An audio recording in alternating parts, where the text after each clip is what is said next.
Welcome to the deep dive. Yeah. If you're tuning in right now, you're probably someone who just wants to bypass the noise. Right. You want to skip the information overload and find the real, actionable insights in the world around us. And today we are looking at a topic that is quietly dominating group chats, neighborhood conversations, but we're going to look at it through a slightly different lens. Yeah, a much needed lens, honestly. Exactly. We are unpacking the modern childhood activity schedule. And look, if you are listening and you don't have kids, stick around. Absolutely. Because while the context today is parenting, the core of this discussion is really about how we allocate our absolute most precious resources. I mean, our time, our money, and our energy in a society that relentlessly pushes us to just do more. It's a striking parallel, honestly. The issues parents face with their kids' schedules are the exact same issues adults face with their careers and their side hustles. Yeah. We're looking at a fundamental crisis of resource allocation. How do we decide what is enough? At what point does adding one more thing to the calendar actually become counterproductive? That is the big question. And the research kicks off with a statistic that it just completely stopped me in my tracks. I know the one you're talking about. Yeah. The data suggests that many children today spend anywhere from 10 to 20 hours per week in structured activities outside of school. Which is wild. 10 to 20 hours. That is literally a part-time job. It is a part-time job, and keep in mind that part-time job is stacked on top of a baseline requirement. A kid is already spending 30 to 35 hours a week sitting in a classroom. Right. They're navigating the social and academic pressures of school all day. So when you add 20 hours of highly structured adult-led activities on top of that... You're looking at a 50-plus hour work week. Exactly. A 50-plus hour work week for a fourth grader. That is just wild when you put it that way. Let's paint the picture of what that actually looks like in practice. Because the data breaks down a hypothetical, yet, a very common week. Extremely common. We're talking about 3 sports practices, 2 actual games or matches on the weekend, a music lesson squeezed in on a Wednesday, and then homework every single night. The sheer logistics required to pull that off are staggering. Oh, yeah. And if we zoom out to look at the broader context here, we are witnessing a massive generational shift. This hyper-structured environment is a radical departure from what parents themselves experience. Yeah, the whole, was it the come home when the streetlights turn on era? Exactly. That era of unstructured play is basically gone. But why did this happen so quickly? Like, are we just trying to build college resumes at age 8, or is there something else driving this? It's a combination of factors. Society has completely transformed its baseline expectation of what constitutes a quote-unquote good childhood. A generation ago, a kid might play one sport a season. Usually it was organized by the local parks department, and they walked there. Right. It was casual. Very casual. Today, the expectation has crept up so high that parents feel negligent if their child isn't enrolled in specialized coaching by age 7. We have essentially taken the corporate concept of optimization and applied it to childhood development. Which leads us into the massive controversy the research highlights.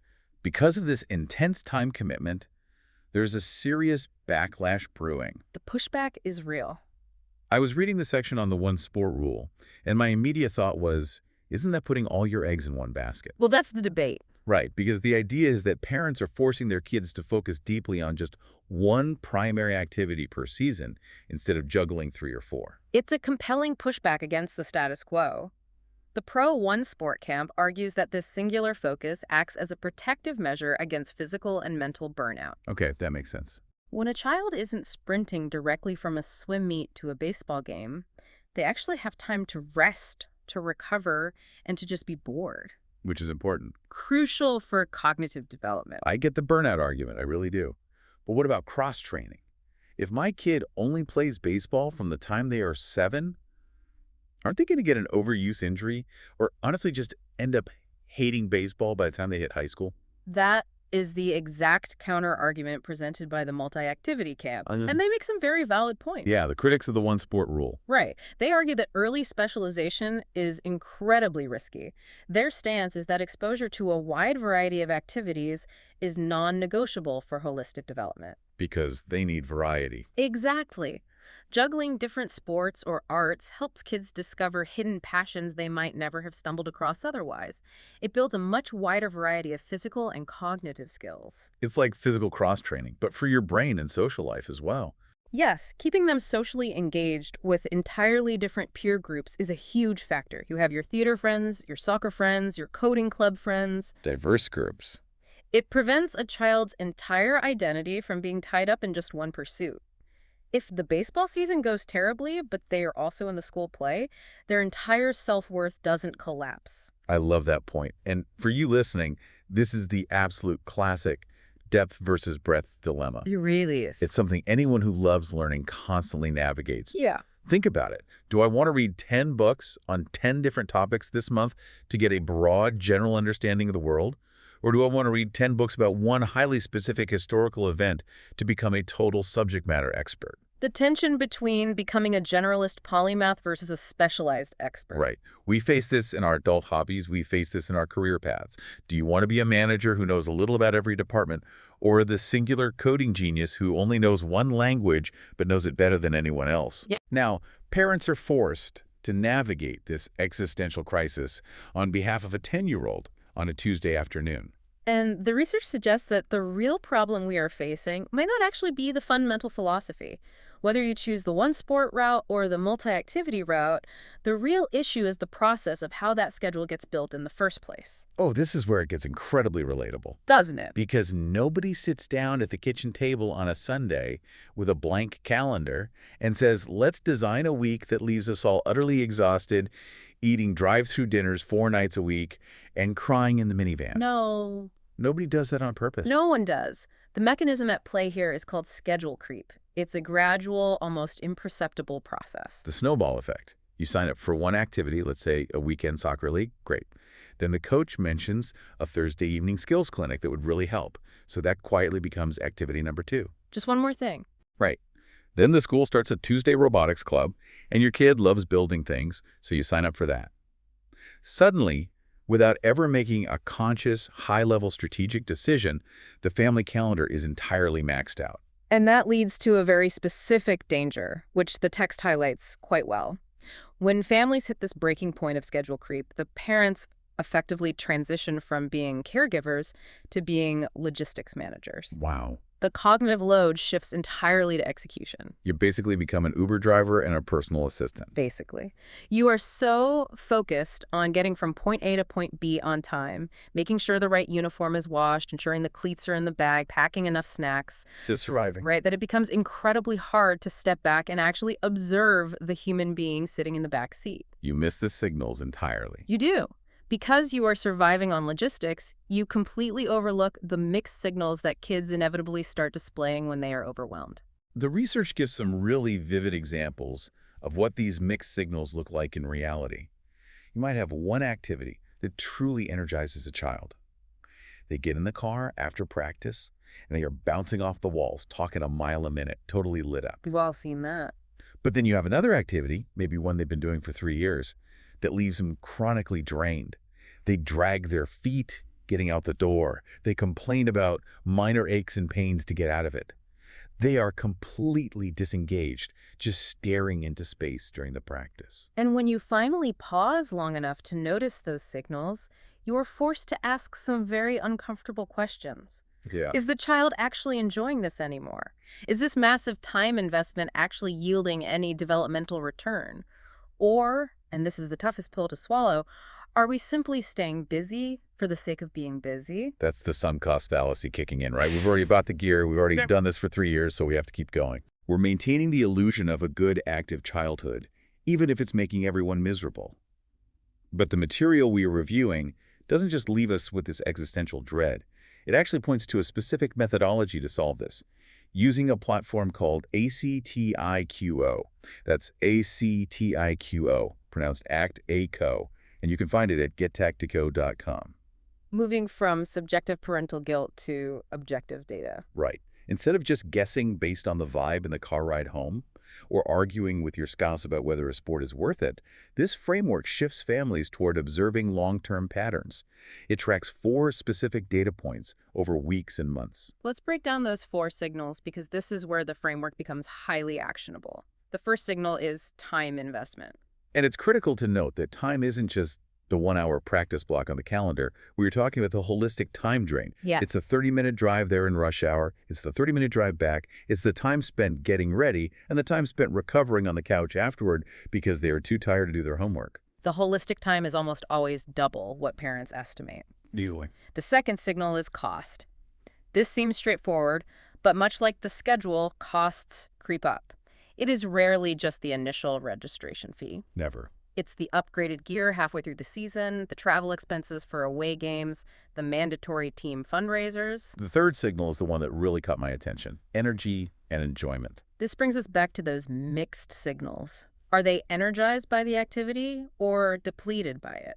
And the methodology requires you to track this over time, not just reacting to one bad, rainy Tuesday practice. Right, look at the trend. Exactly. If the energy is consistently negative week after week, month after month, that is a hard data point you can't ignore. And finally, signal number 4 is progress.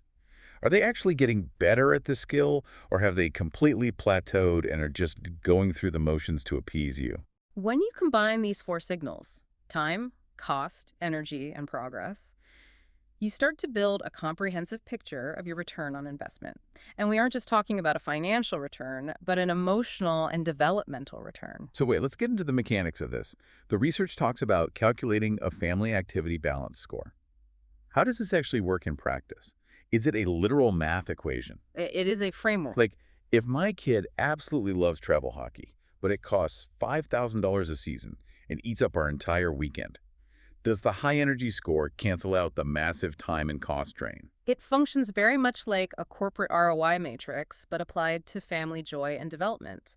You are plotting the input, which is time and cost, against the output, which is energy and progress. Got it. In your hockey example, yes, the cost and time are incredibly high. But if the child's energy is off the charts and they are making significant, measurable progress in their skills and teamwork, the matrix might show that activity as a high-value investment. Because the return is there. Right, it's demanding, but it's yielding a massive return. Okay, I see. But the real power of this calculation is identifying the opposite scenario. The system acts as an audit. You almost always uncover a massive blind spot. Like what? You might discover that an activity you assumed was untouchable, maybe because it's highly prestigious, or because your child has done it since they were 3 years old, is actually showing severe diminishing returns. Give me an example of that. Let's say your child takes competitive piano. The input is moderate cost, but huge time. You have the lessons plus the daily practice. Right. However, when you track the output, you realize their energy is consistently miserable. It's a fight to get them to practice every single day. And because they hate it, their progress has completely stalled for the last 6 months. So high input, negative output. Exactly. The matrix reveals that this activity is draining your family's resources without providing any joy or growth. It is causing unnecessary friction in your home, but you couldn't see it clearly because you were too emotionally close to it. Or too focused on the sunk cost of the giant piano sitting in your living room. That is a brilliant way to look at it. You are literally auditing your family's joy and energy the same way a business audits its underperforming assets. So, taking all of this into account, what is the final consensus here? When we look at the great debate between the intense focus of the one-sport rule and the chaotic juggling of the multi-activity approach, who actually wins? The reality is beautifully nuanced. The overarching consensus from the data is that there is no single magic number of activities. A perfect universal schedule simply does not exist. Because every kid is wired differently. Inherently so. Some children have a neurological temperament where they naturally thrive while juggling multiple commitments. They actually draw energy from the variety, the fast pace, and the shifting social circles. Yeah. If you force that kid into the one-sport rule, they might feel stifled and understimulated. But then you have the kid who needs the quiet. Right. Other children are easily overstimulated. They desperately need the deep, singular focus, the slower pace, and the predictable routine of mastering just one thing at a time. Makes total sense. The real secret we've uncovered in this material isn't about finding the correct number of extracurriculars to put on a college application. It's about paying incredibly close attention to what actually works for your specific child and using an objective framework to cut through the societal pressure so you can see reality clearly. And sometimes, seeing reality clearly means you have to make a really hard choice. The text leaves us with a profound closing thought regarding when a child or a family should walk away from an activity. It says, sometimes quitting isn't a failure. Sometimes It's clarity. That is a fundamental reframing of how we view persistence. We are deeply conditioned by society to believe that quitting is inherently a character flaw. Oh, absolutely. We think it shows a lack of grit or a lack of dedication. But if your data, the tracking of time, cost, energy, and progress, objectively proves that an activity is draining your resources without yielding any developmental or emotional return, Yeah. then stopping isn't failing. It's an intelligent reallocation of resources.